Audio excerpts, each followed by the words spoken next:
સર્વ અવતારના અવતારી ભગવાન સ્વામિનારાયણ પણ આ પૃથ્વી પર અવતર્યા. સાક્ષાત પરબ્રહ્મ પુરુષોત્તમ નારાયણે આ પૃથ્વી પર અવતરીને એક મહાન વિરાટ પરંપરાનો આરંભ કર્યો. આ પરંપરા એક કલ્યાણની પરંપરા, મુક્તિની પરંપરા, મોક્ષની પરંપરા. આપણે બધા આ પૃથ્વી પર જન્મ તો લઈએ છીએ અને આ જન્મ લીધા પછી સમયને અનુકૂળતાએ જેટલું જીવાય છે તેટલું જીવાય પણ છે,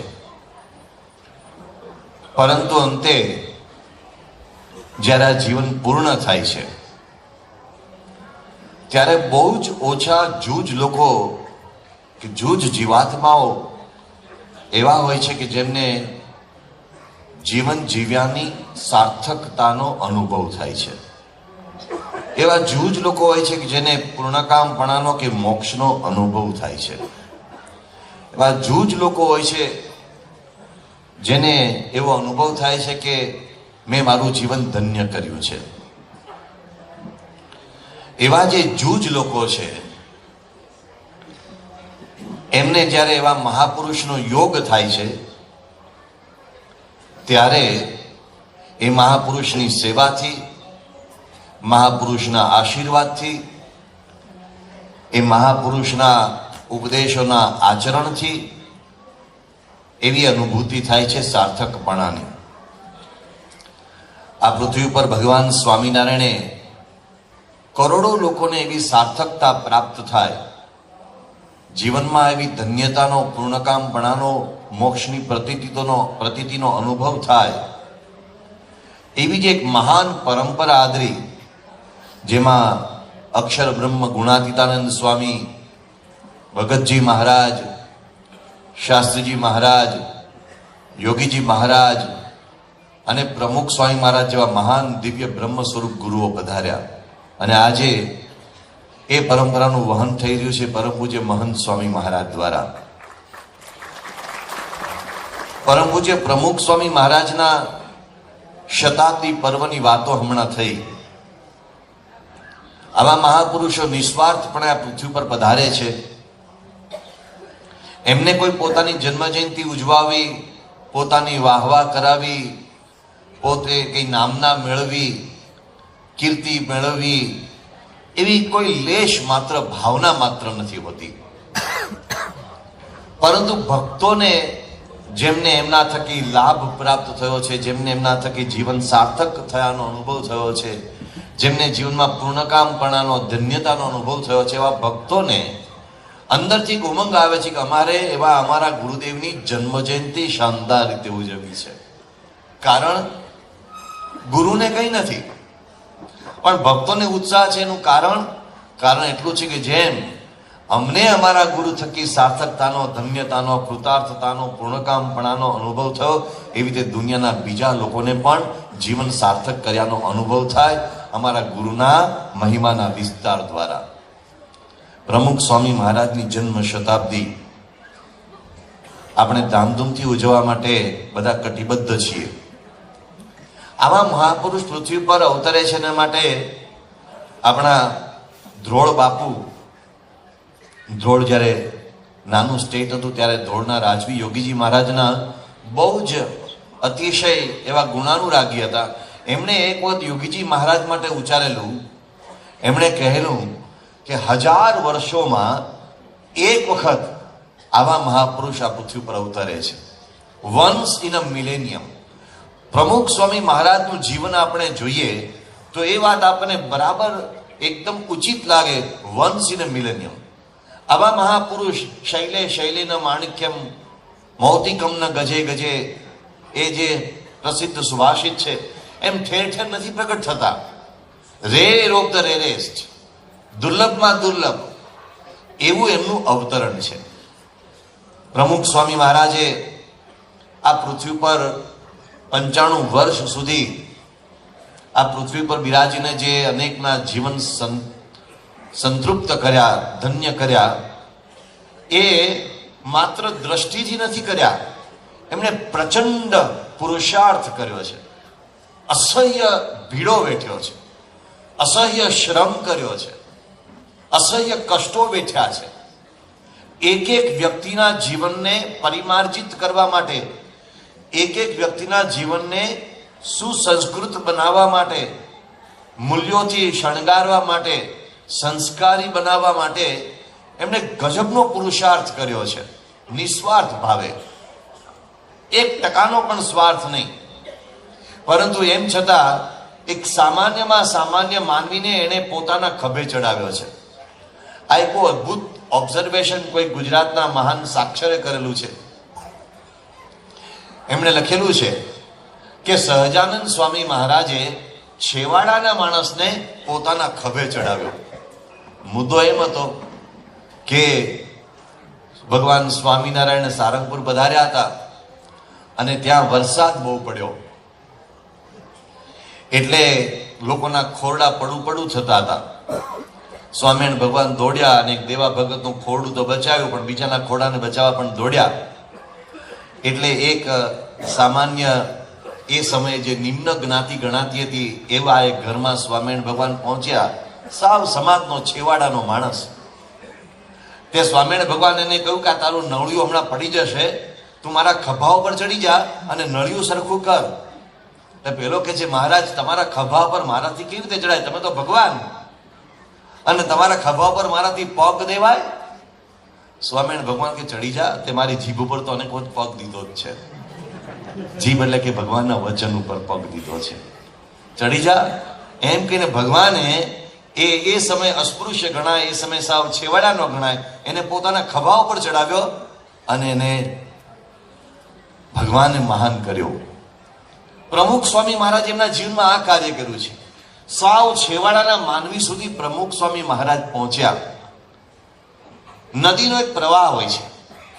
નદી ક્યારે પોતાના કિનારા છોડીને પોતાનો પ્રવાહ એ વ્યક્તિ સુધી નથી લઈ જતી. વ્યક્તિને પાણી પીવું હોય તો નદી સુધી આવવું પડે. માણસ જ્યાં તરસ્યો હોય ત્યાં નદી નથી જતી.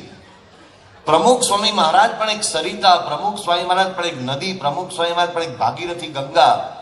પણ આ એવી ગંગા જ્યાં માણસ તરસ્યો તો ત્યાં જાતે ગઈ, ત્યાં જાતે પહોંચી. 17,000 ગામડાઓમાં પહોંચ્યા પ્રમુખ સ્વામી મહારાજ. 17,000 ગામડાઓમાં જઈને, 2.5 લાખ ઘરોમાં જઈને લોકોની તૃષા छिपाવી, એમના દુઃખ દૂર કર્યા, એમની તકલીફોમાં ભાગ લીધો, એમને માટે પ્રાર્થનાઓ કરી, એમને માટે માળાઓ ફેરવી. કલ્પનાતીત છે. પ્રમુખ સ્વામી મહારાજના જીવનના અનેક પાસાઓ છે. આપણે એક પાસા પર આજે ખાલી જોવું છે, પણ તમે પ્રમુખ સ્વામી મહારાજના જીવનમાંથી ખાલી એક પાસું જુઓ. ઉદાહરણ તરીકે એમણે આદિવાસી ઉત્કર્ષનું કાર્ય કર્યું. પ્રમુખ સ્વામી મહારાજના જીવન ચરિત્રના 2 ભાગ અને હમણાં તાજેતરમાં 3જો ભાગ પ્રકાશિત થયો છે. પણ તમે જેમ જેમ આગળના ભાગો વાંચતા જશો એમ આ બધી બાબતો વધારે ઉઘાડ પામતી જશે. કારણ કે શરૂઆતના વર્ષોમાં એટલી બધી હિસ્ટ્રી નોંધાઈ નથી, પાછળથી વધારે થોડોક ઇતિહાસ નોંધાયો. પણ પ્રમુખ સ્વામી મહારાજે જે આદિવાસી ઉત્કર્ષ કાર્ય કર્યું એ ખાલી જીવન ચરિત્રમાંથી તમે એટલો હિસ્સો જુદો કાઢો તો તમને એમ લાગે કે એમણે આખી જિંદગી આદિવાસી ઉત્કર્ષ માટે જ ફાળવી લાગે છે. પ્રમુખ સ્વામી મહારાજે બાળ ઉત્કર્ષનું જે કાર્ય કર્યું છે, બાળકોને જે સ્નેહ આપ્યો છે, એક એક બાળકને જે વહાલ કર્યું છે, એટલા પ્રસંગો તમે જુદા તારવો અને એની જ ખાલી વિગતો બરાબર એકબીજા સાથે જોડો તો તમને એમ લાગે આખી જિંદગી એમને માત્ર બાળ પ્રવૃત્તિ માટે જ કાઢી લાગે છે. પ્રમુખ સ્વામી મહારાજે મંદિરો બાંધ્યા, એની ખાલી તમે વિગતો જુદી તારવો, એના બધા પ્રસંગોમાં ઊંડા ઉતરો તો તમને એમ લાગે એમને આખી જિંદગી મંદિરો બાંધવા માટે જ કાઢી લાગે છે. પ્રમુખ સ્વામી મહારાજે ગામડાઓમાં પધરામણીઓ કરી છે, ગામડાઓમાં વિચરણ કર્યું છે. હું તમને સમ ખાઈને જાહેરમાં નિષ્કપટપણે કહું છું, આજે મને જો એવા ગામડામાં નિમંત્રણ મળે કે તમે પધારો તો 5 વખત માથું ખંજવાળો કે ત્યાં જઈએ તો શું, કેવી રીતે મળશે, શું જઈશું, શું વ્યવસ્થા હશે, અનુકૂળ આવશે કે નહીં આવે, 5 વખત માથું ખંજવાળો. આજે આપણને સંકોચ થાય કારણ કે ગામડામાં આજે વ્યવસ્થા નથી. તો પ્રમુખ સ્વામી મહારાજ જયારે ફરતા હતા ત્યારે શું વ્યવસ્થા હોય? આજે આપણને એમ થાય કે ત્યાં શું એક વખત અમે અહીંયા સાબરકાંઠામાં કુકડિયા ગામ ને આજુબાજુના ગામડાઓમાં ગયા હતા. આપણે અહીંયા આપણે શું કહેવાય બડોલી છે ને મનોજભાઈનું બડોલી કુકડિયા બધી બાજુ ગામડામાં ત્યાં ગયા હતા. તો અમે એક બ્રહ્મપુરી કે એવું કંઈ ગામ આવે છે ત્યાં બ્રહ્મપુરી આવે છે ને ત્યાં કોઈ નાનું ગામડું હતું. ત્યાં અમે ગયા હતા. ઈડર તાલુકાના બધા ગામડાઓ છે કદાચ કે ખેડ બ્રહ્મા તાલુકાના ગામડાઓ છે. ત્યાં અમે ગયા હતા. તો ત્યાં એક હરિભક્તે ત્યાંના એના ઘરે પ્રમુખ સ્વયંમાં પધારેલો ફોટો આ 72-73 ખબર નહીં કોઈક વર્ષનો હશે કે ત્યારનો હશે ખબર નહીં. પ્રમુખ સ્વામી મહારાજ આમ ખુલ્લા આંગણામાં ફળિયામાં ખાટલા ઉપર શિયાળાની ઠંડી હોવી જોઈએ કારણ કે બાપાએ ગોદડું ઓઢ્યું છે પણ પ્રમુખ સ્વામી ખાટલામાં બહાર ખુલ્લામાં સૂતા છે ફળિયામાં. મને બરાબર યાદ છે અહીંયા કદાચ વિવેકજીવન સ્વામી ને શ્રીજી સ્વરૂપ સ્વામી પણ કદાચ એ વખતે હાજર હતા. 1980માં પ્રમુખ સ્વામી મહારાજ સૌરાષ્ટ્રના એક ગામે પધારેલા. ગામનું નામ જાહેરમાં બોલતો નથી પણ પ્રમુખ સ્વામી મહારાજ ત્યાં પધારેલા અને આ સંતો બધા કીર્તન આરાધના કરવા પધારેલા અહીંથી અમદાવાદથી. અને તે સમયે પ્રમુખ સ્વામી મહારાજનો ઉતારો એક સ્કૂલમાં હતો અને સ્કૂલમાં એક જાહેર સ્કૂલમાં પ્રમુખ સ્વામી મહારાજને ઉતારવા માટે એમને માટે કોઈ એવી રૂમ પણ નહીં કે જ્યાં પ્રમુખ સ્વામી મહારાજનો એકલો અલાયદો ઓરડો હોય. ત્યાં પ્રમુખ સ્વામી મહારાજને એક મોટી જાજમ ઉપર નીચે ગાદલું નાખેલું એ મને બરાબર દ્રશ્ય યાદ છે. અને આજુબાજુ બીજા બધા સુતા હતા. અહીંયા પ્રમુખ સ્વામી મહારાજ રઢું પધારે તો એને ઉતારો મળે. ક્યાં મળે ઉતારો? એવી જગ્યાએ ઉતારો પ્રમુખ સ્વામીનો હોય કે ઉપર છે ને પેલું કંતાન બાંધેલું હોય અને કંતાની ઉપર પેલા રૂ ને ઘાસ ને બધું જાત જાતનું ભર્યું હોય અને એમાં ઉંદરડા હોય. રાત્રે તમે નીચે સુતા તો ઉંદરડા ઉપરથી નીચે ભૂસકો મારે નીચે આપણી ઉપર જ પડે. તે સાથે દેવચરણ સ્વામી વગેરે સેવક હતા. એ તો બિચારા કંટાળી ગયા કારણ કે ઉંદરની જરા હૃષ્ટપુષ્ટ કાયા હતી. બધી નાની ઉંદરડીઓ નથી. દબાવ ઠેકાના પડે ગભરાઈ જવાય. આવા એમના ઉતારાઓ કોઈ ફેસિલિટી નહીં કોઈ વ્યવસ્થા નહીં. અહીંયા ભાલ પ્રદેશમાં પ્રમુખ સ્વામી મહારાજ વિચરણ કરતા હતા. ઝાલાવાડ ને ભાલ પ્રદેશમાં એ ગામડાઓમાં પ્રમુખ સ્વામી મહારાજ જયારે પધારેલા એના અનુભવો કહેવા માટે કેટલાક હરિભક્તોને લીંબડી બોલાવેલા. જયારે લીંબડીમાં પ્રતિષ્ઠા થયેલી એ હરિભક્તોએ પોતાના ગામમાં પ્રમુખ સ્વામી મહારાજ પધાર્યા ત્યારે એ ગામમાં એમણે કેવા કષ્ટો વેઠ્યા એની કેટલીક વાતો સ્વાનુભવની કરેલી. લીંબડીમાં પ્રતિષ્ઠા થઈ ત્યારે 2010માં. અને એમાં કેટલાક એ પ્રસંગો કયા? પ્રમુખ સ્વામી મહારાજ તળાવની પાળે સુવા ગયા હતા. ઘરની અંદર નકરા મતલબ મચ્છર ને ચાંચડ ને માખીઓ ને બધા જાત જાતના પ્રશ્નો, પંખોની ગરમી, અસહ્ય ઉકળાટ. તો બગલમાં ગાદલું દબાવીને પ્રમુખ સ્વામી કે ચાલો આપણે તળાવની પાળે સુવા જતા રહીએ. કોઈ ધર્મગુરુ આવું કરે? કોઈ ધર્મગુરુ આટલા સરળ હોય? એક વખત પ્રમુખ સ્વામી મહારાજ વલ્લભ વિદ્યાનગર પધાર્યા હતા અને ગરમીના અસહ્ય દિવસો, અસહ્ય બધી તકલીફો, એમાં લાઇટ નહીં કે પંખો નહીં, એવી બધી કઈ પંખો તો હશે પણ લાઇટ નહોતી અને બહુ જ ઉકળાટ થતો હતો. તો રાત્રે પ્રમુખ સ્વામી પોતાનું ગાટલું બગાડમાં દબાવીને અગાસી પર ઉપર સુવા જતા રહ્યા. હવે એવું થયું કે એ વખતે બધા સંતો એટલે બધા યુવકો એ પ્રવાસમાં ક્યાંક નીકળવાના હતા. બોચાસણ કે મેળાઓ કે અન્યત્ર ક્યાંક પ્રવાસમાં જવાના હતા. વહેલા ઉઠીને જવાનું હતું. એટલે જવાબદારી એક જણને જવાબદારી મુકાદમ મૂકે કે સવારે ટાઈમસર બધાને ઉઠાડવાના. એટલે એક જણ સવારના પોરમાં અગાસીમાં તો ઘણા બધા સૂતા હોય તે ઉઠાડવા નીકળો. એમાં એક પ્રમુખ સ્વામી મહારાજ સૂતેલા. બીજા બધા તો ઉઠી નીકળી પણ ગયેલા. પ્રમુખ સ્વામી આખી રાત ઉજાગરો થયેલો. અમુક નથી આવી લગભગ સવારના 2:30-3 વાગે પછી ત્યાં એ ઓશિકોને ગાદલોની ઉપર જતા રહેલા અને આખું ગાદલું આમ છેકથી છેક ઓઢીને સૂતેલા. સવારે પેલી ઝાકળ પડે ને તો માથાથી ઓશિકા સુધી આમ માથાથી પગ સુધી આખું આમ ગાતરી ઓઢીને સૂતેલા. અને એક જરા પાર્ષદ ઉત્સાહી એ ઉઠાડવા ગયા. એમ કે આમને જોડના પાર્ષદ આમ સૂતા છે એટલે એને બૂમ મારી, એ ઉઠ ઉઠ ઉઠ. અને પછી રેવાનું આમ જોરથી આખું ગાતરીથી ખેંચીને આમથી ઉભો કરે. ઉભો થા કે તો બાપા નીકળ્યા કે બાપા માફ કરો. પ્રમુખ સ્વામી કે કાંઈ વાંધો નહીં, સુઈ ગયા પાછા. આવા સરળ એમને કેટલા કષ્ટો ગામડાઓ બેઠા છે. આ બાજુ દક્ષિણ ગુજરાતમાં પ્રમુખ સ્વામી મહારાજ પધારે. હવે પ્રમુખ સ્વામી મહારાજને જ્યારે 1981માં ગોલ બ્લેડરનું ઓપરેશન કરાવેલું ત્યારથી એક તકલીફ એવી થઈ ગયેલી કે એમને અચાનક જ શૌચાલય જવું પડે. કારણ કે ગોલ બ્લેડર કાઢી નાખ્યું હોવાથી બાઇલનું જે કન્ડક્શન થવું જોઈએ કે નહીં થતું હોય ને આવી બાપાને તકલીફ થઈ ગયેલી. તો એક વખત પ્રમુખ સ્વામી મહારાજ પંચમહાલમાં વિચરણ કરી રહ્યા હતા અને ગામડાઓમાંથી એક ગામડામાં પ્રમુખ સ્વામી મહારાજ પધાર્યા અને એકદમ પધરામણીમાં નીકળ્યા હતા. પ્રમુખ સ્વામી એક ઘરથી બીજા ઘરે, બીજા ઘરથી ત્રીજા ઘરે, અને એમાં એ ગામમાં એક જ જાજરૂ, આખા ગામમાં કોઈ જાજરૂ જ નહીં. અને એ જાજરૂને તાળું મારીને એક ચાવી ડોશી રાખે, એ કોઈને આપે નહીં ચાવી. પ્રમુખ સ્વામી મહારાજ ત્યાં પધારેલા અને આવી બાપાને પરિસ્થિતિ ઊભી થઈ એકદમ જ, અને ઝાડા થઈ ગયા હતા પ્રમુખ સ્વામી મહારાજને પાછા. એટલે તાત્કાલિક હવે આવો શું કહેવાય કે આવી પરિસ્થિતિ હોય તો કોઈ માણસ પધરામણી નીકળે જ નહીં. આપણે તો છીકાછીક થયો તો બેસી જઈએ, ભાઈ હવે કઈ મારાથી નહીં થાય પૈસા. અમને તો બિચારાને અસહ્ય તકલીફ. એની વચ્ચે બાપા પધરામણીઓ કરતા હતા, એમાં વચ્ચે એમને અચાનક જ આ શૌચ વિધિ જવાનું થયું અને લોકોએ તાત્કાલિક કહ્યું કે સ્વામી એક જ જાજરૂ છે. સંતોએ પૂછ્યું તો કે ભાઈ વ્યવસ્થા છે ક્યાંય? તો કે આ એક જ જાજરૂ છે. અને બધા હરિભક્તો ડોશીને કહેવા ગયા કે ભાઈ જાજરૂ ખોલી આપ. તો કે હું ન ખોલું, સ્વામિનારાયણ સાધુ માટે નહીં, બોલો. પછી તો માથાકૂટ થઈ ને બધું જાત જાતનું કોક એને સમજાવવાનું થયું. પણ આવી પરિસ્થિતિમાં એમણે વિચરણ કર્યું છે. એક વખત પ્રમુખ સ્વામી મહારાજ ત્યાં દક્ષિણ ગુજરાતમાં આદિવાસી ક્ષેત્રમાં ગામડે પધારેલા. તો સ્નાન ક્યાં કરાવું પ્રમુખ સ્વામી મહારાજને? ચારે બાજુ કાદવ, કીચડ, કોઈ એવી વ્યવસ્થા નહીં, પાટલો નહીં, બેસવાનો પાટલો નહીં જેના પર પ્રમુખ સ્વામીને બેસાડીને સ્નાન કરવાની કોઈ વ્યવસ્થા હોય. આ વિશ્વ વંદનીય અનંત કોટી બ્રહ્માંડ અધિપતિ સ્વામિનારાયણ ભગવાનના ધારક, એ બધા આપણે વિશેષણો વાપરીએ છીએ ને, એ વિશેષણો વપરાતા પછીની વાત કરું છું. તે પ્રમુખ સ્વામી મહારાજને સ્નાન ક્યાં કરાવું? તો એ મોટરની બોનેટ ઉપર બેસાડીને બાપાને સ્નાન કરાવે. હું હમણાં લીમડીના પ્રતિષ્ઠા ઉત્સવની વાત કરતો ત્યારે હરિભક્તોએ બધાએ વાત કરી. ગામડામાં એક સામાન્ય કંતાન બાંધી દઉં અને શિયાળાનો ઠંડો વાયરો વાતો હોય, ખુલ્લામાં સ્નાન કરવાનું.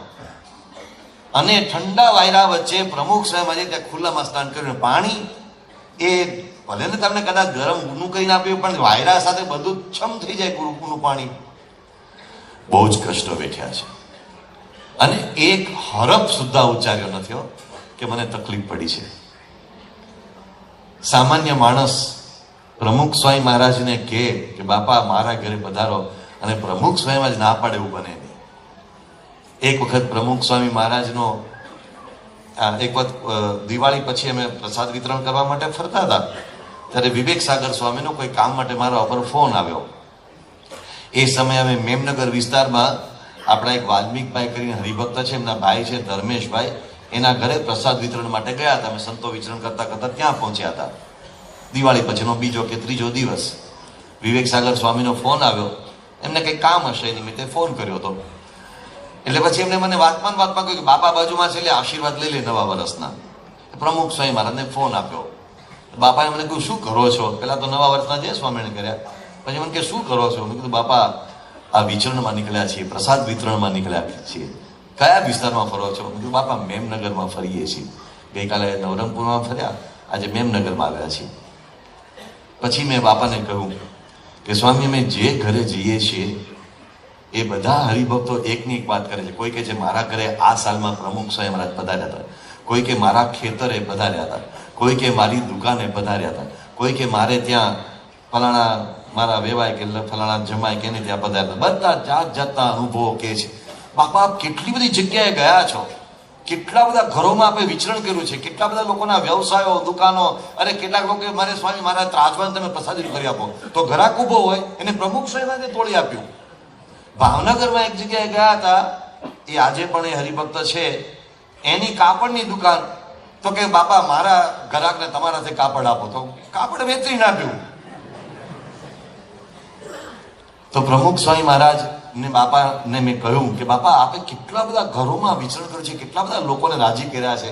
બધા હરિભક્તો એ જ અનુભવ કે છે અમે તો બાપા થાકી જઈએ છીએ. બાપા કે હોય કાંઈ, અમે તો મારા ભાઈ જેટલું થયું એટલું કર્યું, પણ અમારે લાયસન્સ ન્યૂ કરાવવું પડે ને, એમ અમારું લાયસન્સ ન્યૂ કરાવવા માટે તમારે રિન્યૂ કરાવવા માટે તમારે પાછું બધું ફરવું. એમણે એવું ન કહ્યું કે તારે અમથાઈ બેઠા છીએ કેટલું કર્યું છે, હા એવું હરફ સુધાર ન કરે. કેટલા બધા લોકોને એમને રાજી કર્યા છે. ક્યારેક એમણે હરિભક્તોના દુરાગ્રહને પણ હસતા હસતા સ્વીકાર્યા છે.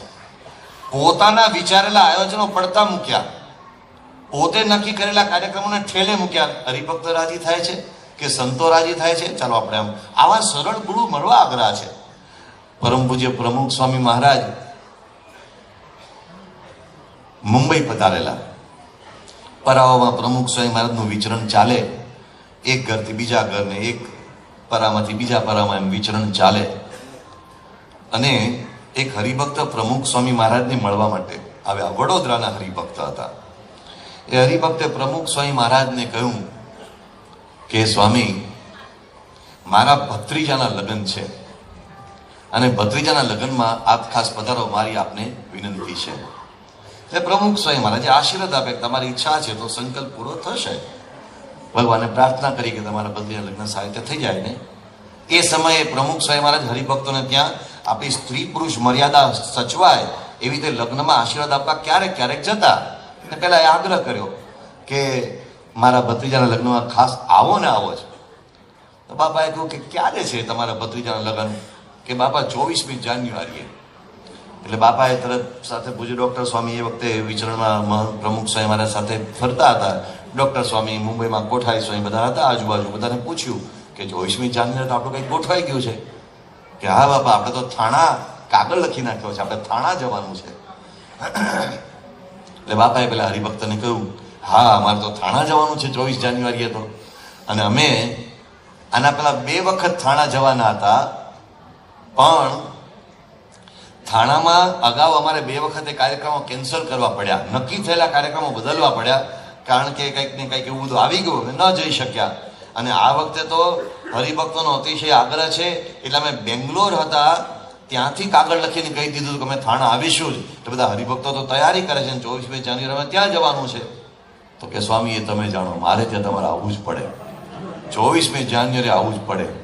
બાપા કે પણ આ થાણાના હરિભક્તોને કહેવાય ગયું છે, એનું શું કરશું? તો કે મેં મારા વેવાઈને વચન આપી દીધું છે, તમે કેમ ના આવો? આ વેવાય એક જબરજસ્ત આઈટમ છે. માફ કરજો, મેં આ શબ્દ વાપર્યો. એને રાજી કરવા જ પડે કે મેં મારા વેવાઈને વચન આપી દીધું છે અને તમે કેમ ના આવો? અને તાડુકા માંડ્યા, આમ હુકમ કરવા માંડ્યા. તો સાથેના સંતોને બધાને અજુગતું લાગ્યું કે આવી રીતે થોડું કરાય, કઈ વિનંતી કરો, પ્રાર્થના કરો. તો બાપાએ કહ્યું કે જો સાંભળો, આપણે છે ને વસંત પંચમી એની આસપાસમાં જ છે ને, વસંત પંચમી અટલાદરા આવવાના જ છીએ. તો એ વખતે અમે તમારે ત્યાં આવી જઈશું. ભલે લગ્ન તમારા યોગ્ય સમય પતાવી દેજો, પણ પછી અમે તમારે ત્યાં આવી જઈશું ને બધાને આશીર્વાદ આપી દઈશું. એટલે પેલા એકદમ વધારે ગુસ્સે થયા. એવી રીતે કેવી રીતે ચાલે? તમારે અમારા પ્રસંગમાં ન આવવાનું હોય તો આવી રીતે તમે અમારા ગુરુ થયા છો કેમ ચાલે? અને પછી વાત કરી, અમે તમને સેવા કરીએ છીએ, પૈસાની સેવા કરીએ છીએ, અમે દીકરાઓ આપીએ છીએ, અમે આટલું બધું કરીએ છીએ, અને તમે અમારા ઘરે ના આવો, અમારા લગ્નમાં ના આવો, આવી રીતે કેમ ચાલે? એટલે બાપા હસવા માંડ્યા. બીજું હોય તો કે નથી આવું, થાય કર લે. આ એક સરસ શબ્દ છે, થાય કર લે, અદભુત શબ્દ છે. એક જણાએ બહુ સરસ મને રમૂજમાં કહેલું કે જ્યારે બહુ જ ટેન્શન થાય, બહુ જ માથા પર ભાર વધી જાય, ત્યારે ખૂણામાં જઈને બેસો, આમ પલાઠી વળો, ઊંડા શ્વાસોશ્વાસ લો, 2-4 વખત કરો, પછી કે તેલ પીવાનું, જે થાય તે પેલા થાય, આવું કહી દેવાનું. આવું પ્રમુખ સ્વામી આજે નથી કર્યું ક્યારે. એમણે હસતા હસતા પેલા હરિભક્તને રાજી કર્યા. બાપાએ કહ્યું કાંઈ વાંધો નહીં. સાથે કોઠારી સ્વામી હતા, એમને કહ્યું કોઠારી સ્વામી, આપણે થાણાના હરિભક્તોને જરા માફી માંગીને કાગળ લખી નાખીએ કે અમારે તમારે ત્યાં આવવું હતું, પણ હવે પછી પાછા તમારે ત્યાં શાંતિથી ફરીથી આવીશું. આ એક હરિભક્તને મારે રાજી કરવા પડશે. અને પ્રમુખ સ્વામી મહારાજે પોતાનું આયોજન, પોતાના વિચારો પડતા મૂકી અને હરિભક્તને રાજી કર્યા. કેવા કેવા હરિભક્તોને કેવા કેવા સંજોગોમાં એમણે રાજી કર્યા છે.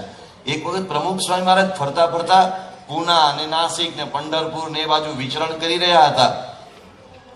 અને ત્યાં વિચરણ કરતા હતા એ દરમિયાન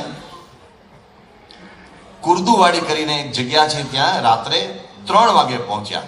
કુર્દુવાડીમાં રાત્રે 3 વાગે. સાથે સંતો હરિભક્તો હતા ને ત્યાંથી કઈ ટ્રેન પકડવાની હતી એટલે બધા કે બાપા અમે તો આ ટ્રેનમાં બેસીને બધી વ્યવસ્થા કરવાની. એ વખતે ત્યાંના એક સ્થાનિક હરિભક્ત તેજપાલભાઈ એ બાપાને મળ્યા. સ્વામી, મારી દુકાને પધરામણી થાય? બોલો, રાત્રે 3 વાગે તમે શું કહો? બહુ શાંતિથી ઉત્સાહથી વિચારજો. રાત્રે 3 વાગે જાગીને વિચારજો શું કરીએ આપણે. પ્રમુખ સ્વામી મહારાજે એમને કહ્યું ચાલો ચાલો તમારે ઘરે તમારે આ દુકાન આવીએ.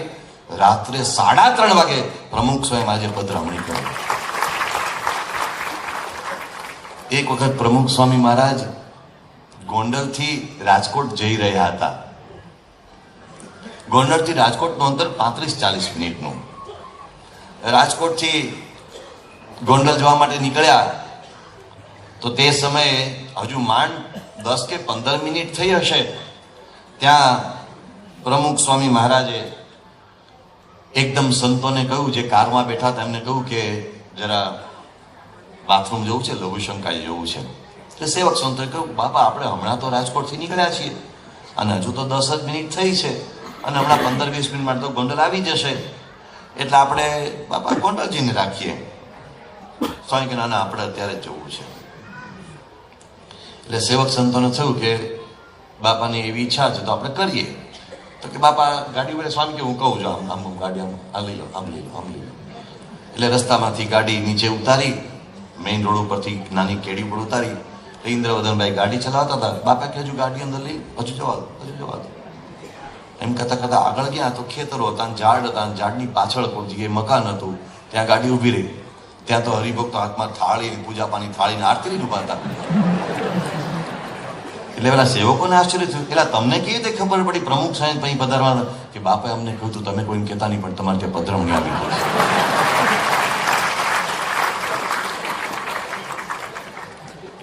અસંખ્ય લોકોને રાજી કર્યા છે, જાતનો વિચાર કર્યા સિવાય, જાતની પરવાહ કર્યા સિવાય. જામનગર પધાર્યા હતા પ્રમુખ સ્વામી મહારાજ.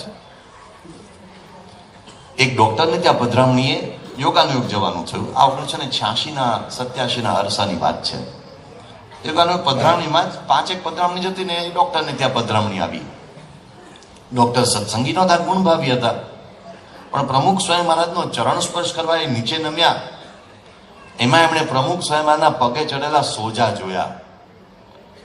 એટલે એમને પૂછ્યું કે આપને સોજા કાયમ રહે છે પગે? અને એમને ખબર પડી કે 3 વર્ષ પહેલા પ્રમુખ સ્વામી મહારાજને હાર્ટ એટેક આવેલો છે. એટલે એમણે જરા ગંભીરતાથી એ વાતને લીધી.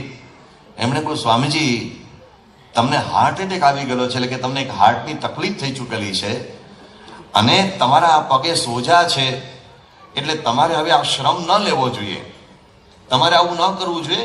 તમે કૃપા કરીને તાત્કાલિક હવે આરામ કરો અને રાજકોટ કે અમદાવાદ કે કોઈ સારા સ્થળે જઈને સારા ડોક્ટરની સલાહ લો. તમારે તાત્કાલિક હવે આની વ્યવસ્થા વિચારવી છે, કારણ કે તમને હાર્ટ એટેક ઓલરેડી આવી ગયો છે. બાપા હસતા હસતા કહેવાય, મારા ભાઈ આ તો શરીર છે, શરીરનું કામ શરીર કર્યા કરે, આપણે આપણું કામ કર્યા કરીએ. બહુ કંઈ શાંતિથી પ્રમુખ સાહેબ એમને ઉત્તર આપી દીધું, બહુ આમ કંઈ સિરિયસલી લીધા સિવાય. પણ પહેલા ડોક્ટરે કહ્યું સંતોને કે હવે તમે આમને પધરામણી નહીં કરાવતા, આમને તાત્કાલિક તમે આરામમાં લઈ જાઓ, આમને તાત્કાલિક આરામ કરાવડાવો. બહારની ભાઈ પ્રમુખ સાહેબે જે કહ્યું કે આપણે 5 પધરામણી બાકી છે ને પતાવી દઈએ, અને પછી પ્રમુખ સાહેબે બીજી 5 પધરામણીઓ કરી. કોણ કરે આવું? એક હરિભક્તને હાર્ટ એટેક આવેલો. હાર્ટ એટેક પછી થોડા સમય પછી આરામ પછી ડોક્ટરે એમ કહ્યું કે રોજ તમારે 100 પગલા ચાલવા. એ હરિભક્ત 100 પગલા ચાલે, આ એમને મને જાતે કહેલી વાત છે. એ 100 પગલા ચાલે ને 101માં પગલે ઉભા રહી જાય. હવે તમે ઉંચકીને મૂકો, હું નો ચાલુ, પાછો બીજો એટેક આવી જાય તો. લોકો કેટલા કોન્શિયસ થઈ જાય છે. પોતાને એક વખત હાર્ટ એટેક આવ્યો હોય, હૃદયરોગનો હુમલો હોય તો માણસ કોન્શિયસ થઈ જાય કે મારે મારી હેલ્થનું શું એમ. પ્રમુખ સ્વામી મહારાજને બાયપાસ સર્જરી કરાવ્યા પછી પણ એમને પેલા ડોક્ટર વિલિયમ શ્વોર્ટ્ઝે કહેલું, you are sitting on a volcano, તમે જ્વાળામુખી ઉપર બેઠા છો. એવી સ્વાસ્થ્યની ગંભીર પરિસ્થિતિ હતી. એવા સંજોગો પહેલા પ્રમુખ સ્વામી મહારાજ ધુલિયા છાત્રાલયનું ઉદઘાટન કરવા પધાર્યા મહારાષ્ટ્રમાં. એવા સંજોગોમાં ત્યાંથી સાંકરી પધાર્યા, ત્યાંથી મુંબઈ પધાર્યા, અને પછી આ આખો એમનો એન્જિયોગ્રાફીનો આ બાયપાસ સર્જરીનો આખો પ્રસંગ બન્યો. એમને ક્યારેય પોતાની અગવડ સગવડ કે જાત સામું જોયું નથી. પ્રમુખ સ્વામી મહારાજે જે રીતે હરિભક્તોને, સંતોને, સમાજને, વિશ્વને એના ઉત્કર્ષ માટે સમય આપ્યો છે, જે રીતે પુરુષાર્થ કર્યો છે, એની ગાથા કદાચ ભવિષ્યમાં કોઈ નોંધશે તો હંમેશા એ એક માત્ર નિમિત્ત પૂરતું લખાશે. અત્યારે પૂજ્ય આદર્શજીવન સ્વામી જીવન ચરિત્ર લખી રહ્યા છે. એમને પણ ખબર છે અને બધાને ખબર છે કેટલી બધી વાતો, અનટોલ્ડ સ્ટોરીઝ, ન કહેવાયેલી કથાઓ લોકોના હૃદયમાં સંગ્રહાયેલી છે. કેટલા બધા પ્રસંગો, એક એક વ્યક્તિને તમે પૂછો, એ બેઠેલા લોકોને, પૂજ્ય સંતોને પૂછો, કેટલી બધી બાબતો, અનટોલ્ડ સ્ટોરીઝ, ગંજના ગંજ ખડકાય. એટલું બધું પ્રમુખ સ્વામી મહારાજે કાર્ય કર્યું છે, જે લોકોના સંગ્રહાલયમાં સ્મૃતિ રૂપે પડ્યું છે. એ લોકો જેવા ગયા એ સાથે સ્મૃતિઓ પણ ગઈ, વાત પૂરી. એટલું બધું કાર્ય પ્રમુખ સ્વામી મહારાજે કર્યું છે. મને કેટલાક બીજા પ્રસંગો યાદ આવ્યા કે પ્રમુખ સ્વામી મહારાજે ક્યારેક એક દિવસમાં 6 ગામ, 8 ગામ કર્યા છે. અને એ ગામો જ્યારે ફરતા હતા ને ત્યારના રસ્તાઓ આજના જેવા રસ્તાઓ નહોતા, અને ગાડીઓ પણ આજના જેવી કાર નહોતી, ખડખડ પાંચમ જેવી ગાડીઓ આવતી હતી. એમાં તમે વધારે વિચરણ કરો તો પેટની પેચુટી ખસી જાય, અને એપેન્ડિક્સ આપણે હરનિયાના પ્રશ્નો થઈ જાય, એવા બધા ઉછળતા રસ્તાઓ. પ્રમુખ સ્વામી મહારાજે ગામડાઓમાં કેવી રીતે વિચરણ કર્યું છે એની બધી વાતો તો બરાબર છે, પણ આવી અસુવિધાઓ વચ્ચે એક વખત પ્રમુખ સ્વામી મહારાજ વલ્લભ વિદ્યાનગર પધારેલા, અને વલ્લભ વિદ્યાનગરમાં ત્યાં એક સ્થાનિક નગરપાલિકાએ ઠંડા પાણીના મશીનનું ઉદ્ઘાટન પ્રમુખ સ્વામી મહારાજના હસ્તે રાખેલું. હવે જેમના હાથે અક્ષરધામોના ઉદ્ઘાટન થતા હોય એના માટે ઠંડા પાણીના મશીનનું ઉદ્ઘાટન પણ થતું હતું. ના પાડી દેવો કોઈ બીજો ભલો ના પાડી દે, આપણા હાથે આવું ન થાય, this is not my dignity, એમ ના પાડી દે. તે પ્રમુખ સ્વામી ઠંડા પાણીના નળનું ઉદ્ઘાટન કરવા પધાર્યા. તો ત્યાર પછી તાત્કાલિક આણંદમાં પેલી એક આરોગ્ય નિકેતન હોસ્પિટલ છે એનું ઉદ્ઘાટન કરો તો બાપાને ત્યાં ઉદ્ઘાટનમાં લાગ્યા, ત્યાં ઉદ્ઘાટન કર્યું. ત્યાર પછી પ્રમુખ સ્વામી મહારાજને પધરામણીઓ આવી કે મારા ઘરે પધારો, ભલે કે મારા ઘરે પધારો, એટલે મારા ઘરે પધારો, એમ કેટલીક પધરામણીઓ. અને પધરામણીઓ વિયાતી, આ શબ્દ એ જમાનામાં બહુ સંતો બોલતા, પધરામણી વિયાય. માણસ એ એક સાથે એક બાળકને જન્મ આપે છે. ક્યારેક સદભાગ્ય કોઈને ટ્વિન્સ પ્રાપ્ત થાય છે, પણ પશુ વિયાય તારીખ સાથે ક્યારેક 7-7, 8-8 નીકળે. પધરામણી જયારે વિયાતી હતી પ્રમુખ સ્વામી, ત્યારે 20-20 ને 25-25ની સંખ્યામાં વિયાય. એટલે એક પધરામણી હોય ને 25 થઈ જાય, 5 ગોઠવી હોય ને ક્યારેક 50 થઈ જાય. એટલું બધું પ્રમુખ સ્વામી મહારાજને પધરામણીનું ચાલે. બાપા ના ન પાડે, પણ કોઈને ખબર નહોતી, પધરામણીના આગ્રહ કરનાર લોકોને ખબર નહોતી કે પ્રમુખ સ્વામી મહારાજને હજુ અમદાવાદ પહોંચવાનું છે. અને અમદાવાદમાં એ સમયે અહીંયા હાઈકોર્ટના જસ્ટિસ હતા અરુણભાઈ સુરતી. એ અરુણભાઈ સુરતીનો અહીંયા સન્માન સમારંભ રાખ્યો હતો, સ્વાગત સમારંભ હતો, એમાં અતિથિ વિશેષ આ પદે આવવાનું હતું પ્રમુખ સ્વામી મહારાજને. બાપાએ કહ્યું ખરા મારે ત્યાં પહોંચવાનું, પણ પેલા કે ના, મારા ઘરે ના આવો તો કેમ ચાલે, તારા ઘરે આવીએ. એમ કરતા કરતા સ્વામી વલ્લભ વિદ્યાનગરથી નીકળી અહીંયા અરુણભાઈ સુરતીના ઘરે એમના સત્કાર સમારંભમાં પધાર્યા. એનો સત્કાર સમારંભ કરી પાછા ડભોઈ આવ્યા, ડભાણ આવ્યા. ડભાણમાં એક આપણા હરિભક્ત બેચરભાઈ હતા, એ બીમાર હતા, એ ઝંખતા હતા. પ્રમુખ સ્વામી મહારાજના મને આશીર્વાદ મળે. રાત્રે પાછા ડભાણ ગયા, ડભાણ પતાવી અને પાછા રાત્રે વિદ્યાનગરમાં પધરામણી કરી અને મોડી રાતે પહોંચ્યા. આટલું ટાઈટ શેડ્યુલ, કોઈ વ્યવસ્થા, કોઈ આયોજન, કાંઈ નહીં. એક વખત અહીંયા અમદાવાદમાં આપણે પેલી સભા ત્યાં જૂના અત્યારે જે લોન છે ને ત્યાં સભા મંડપ હતો ત્યાં કરતા હતા ને, તે સમયનો પ્રસંગ છે. પરંતુ જે પ્રમુખ સ્વામી મહારાજનો એક સરસ સ્વાગતનો કાર્યક્રમ ને સન્માન સભાનો કાર્યક્રમ બધું રાખ્યું હતું. તો તે વખતે શરૂઆતમાં પૂજ્ય વિવેક સાગર સ્વામી કથાનો લાભ આપે. વિવેક સાગર સ્વામી એમની કથા ટાઈમસર શરૂ કરે, બાપા એમના સમય પધારે, એવું આયોજન. તો વિવેક સાગર સ્વામીએ કથા એમની 5:30, પોણા 6 વાગે કે જે કંઈ સમય હતો એ પ્રમાણે એમણે શરૂ કરી દીધી. અને એમને એવી સૂચના પ્રાપ્ત થયેલી કે પ્રમુખ સ્વામી મહારાજ પધારે એટલે મારે પૂરું કરવાનું. અને પ્રમુખ સ્વામી મહારાજનો પધારવાનો સમય નિર્ધારિત હતો, 6:15 આસપાસ કે 6:30 આસપાસ મોડા સ્વામી બાપા પધારશે, એવી નિર્ધારિત વ્યવસ્થા.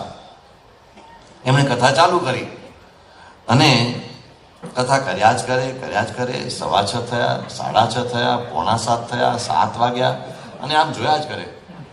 વળી પાછું કથા લંબાવે, પાછી આમ જોયા કરે, બાપા નથી એટલે વળી પાછું કથા લંબાવે. એમ કથા કરતા કરતા 7:30 થયા, 7:45 થયા. એટલે એમનાથી રહેવાય એટલે બાપા કેમ નથી પધારતા હજુ સભામાં? એટલે પેલા સ્ટેજ ઉપર જે સંતો બેઠા હતા એને ખબર નહીં કે જાઓ ને તમે તપાસ તો કર્યો, બાપા કેમ નથી આવતા, મારે ક્યાં સુધી કથા કરવાની છે? અને કાર્યક્રમ છે પ્રમુખ સાહેબ સ્વાગત તો કે સન્માનનો, એમને જયારે જોવા તો જાઓ શું થયું છે. તો તપાસ કરવા ગયા ઉતારામાં, ત્યારે ખબર પડી કે પ્રમુખ સાહેબ તો વડોદરા પધરામણી ગયા છે. તારીખ કે શું છે વડોદરામાં? કે રાવ સાહેબ કરીને આપણા હરિભક્ત હતા, એ બીમાર હતા, એમની ઈચ્છાથી બાપા મને દર્શન આપવા પધારે, તો પ્રમુખ સાહેબ ત્યાં પધાર્યા વડોદરા. વિવેક સાહેબ સાહેબ કે મને ખબર જ ન પડી ભાઈ, કોઈને ખબર ન પડી. બાપા ત્યાં પધરામણી છે બરોડા જઈ અને પાછા આવ્યા ત્યારે રાત્રે 9 વાગ્યા હતા. એક હરિભક્તને રાજી કરવા માટે એમણે કેટલું કાર્ય કર્યું છે. પ્રમુખ સ્વામી મહારાજે ન જોઈ રાત, ન જોયા દિવસ, એ આપણે બોલીએ છીએ બરાબર છે, પણ એમણે હરિભક્તની લાગણી જોઈ છે, ભાવ જોયો છે. પ્રમુખ સ્વામી મહારાજે અહીંયા ભવાનપુરા કેટલ કેમ્પ થયો હતો, ત્યાં પધરામણી કરેલી. આ 1988ના વર્ષની વાત છે. 1987-88માં ભયંકર દુષ્કાળ પડેલો ગુજરાતમાં. ચારે બાજુ પશુઓ મરતા હતા, પાણી વિના રીબાતા હતા. બાપાથી એ દુઃખ જોવાયું નહીં, એટલે બાપાએ કેટલ કેમ્પ ચાલુ કર્યા હતા આપણી સંસ્થા દ્વારા. અને બધા સંતોને બાપાએ કેટલ કેમ્પની સેવામાં જોડ્યા હતા, પશુઓની સેવામાં સંતોને જોડ્યા. પણ ત્યારે બાપાએ સંતોને એક વાક્ય કહ્યું હતું કે અત્યારે પશુની સેવા કરવી એ જ આપણે માટે ભજન છે, અત્યારે દુષ્કાળ રાહત કાર્ય કરવું એ જ આપણે માટે ભજન છે. એમ પ્રમુખ સ્વામીએ બધા સંતોને કહેલું. હવે એ બધા સંતો બધું કાર્ય કરતા હતા, એ જોવા માટે બાપા ખાસ ભવાનપુરા લાટ પધારેલા. અહીંયા આપણે નૈનપુર તરફ આવે છે ત્યાં ભવાનપુરા લાટ, ત્યાં બાપા પધારેલા. અને ત્યાં પ્રમુખ સ્વામી મહારાજે ભવાનપુરા લાટમાં સારી રીતે બધા કેટલ કેમ્પના લોકોને બધાને આશીર્વાદ આપ્યા. ખેડૂતો જેના પશુઓ હતા એમને આશીર્વાદ આપ્યા. સંચાલક જે સ્વયંસેવકો હતા એને બધાને ખૂબ આશીર્વાદ આપ્યા. એમની તકલીફો જાણી, તકલીફો કેવી રીતે દૂર થાય એમાં માર્ગદર્શન આપ્યું. એક એક પશુના માથે હાથ મૂક્યા. અને પછી પ્રમુખ સ્વામી મહારાજ સાંજે લગભગ આશરે 6:30 કે 6:45ની આસપાસ બોચાસણ જવા નીકળ્યા. બોચાસણ જતા હતા તો રસ્તામાં ત્યાં આપણે માતર તરફ પ્રમુખ સાહેબ જે ગાડી લેવડાવી. આમ તો બોચાસણ નડિયાદ થઈને પેટલાદવાળા રોડથી આમ જવાય બોચાસણ જવું હોય તો, પણ પ્રમુખ સાહેબ કે માતર ચોકડીથી ગાડી આપણે અંદર લઈ લઈએ, એમ કે અંદર ગાડી લેવડાવી. તો ઇન્દ્રવદન નાય કે બાપા આ રસ્તો ખરબચડો છે, પેલો રસ્તો સારો છે. સાહેબ કે અહીંથી લઈ લો, બરાબર છે. તો રસ્તામાં લીંબાસી ગામનું પાટિયું આવ્યું. પ્રમુખ સાહેબ કે ગાડી અંદર લઈ લો, અંદર જવાનું. સ્વામી પણ અંદર તો આપણે તો બોચાસણ પહોંચવું છે, ત્યાં આરતીના દર્શન કરવા છે, રાત્રે પહોંચવાનું છે, કે અંદર લઈ લો, હું કહું એમ કરું. શિયાળાનો સમય હતો, વાતાવરણ બધું એકદમ શાંત હતું. ગાડી અંદર લેવડાવી અને બાપા ગાડીને ગાઈડ કરતા અહીં લઈ જાય, અહીં લઈ જાય. અને ગાડી એક જગ્યાએ બાપા એક જગ્યાએ ઊભી રખાવી ગાડી. અને પ્રમુખ સાહેબ ઇન્દ્રવદનભાઈને કહ્યું, આ સામે ડેલી દેખાય ને ખખડાવો. અને કોઈક પ્રમુખ સ્વામી આવ્યા છે, અને ડેલી ખખડાવી. ત્યારે અંદર આપણા હરિભક્ત ડાયાભાઈ પૂજ્ય પુનિતચરણ સ્વામીના પૂર્વાશ્રમના પિતાશ્રી એ કેન્સરની સ્થિતિમાં છેલ્લા દિવસોમાં પ્રમુખ સ્વામીની પ્રતીક્ષા કરી રહેલા. અને પ્રમુખ સ્વામી ત્યાં પધાર્યા. ડાયાભાઈની આંખમાંથી આંસુ જાય. બાપા મને એમ રહ્યા કરતું હતું કે મારા જીવનના છેલ્લા દિવસો છે, મારાથી ઘરની બહાર નીકળાતું નથી, મને એક વખત બાપાના દર્શન થઈ જાય તો સારું, એમ મનમાં રટણા કરતો હતો. તમે મારા આંગણે પધાર્યા. બાપા એમને આંગણે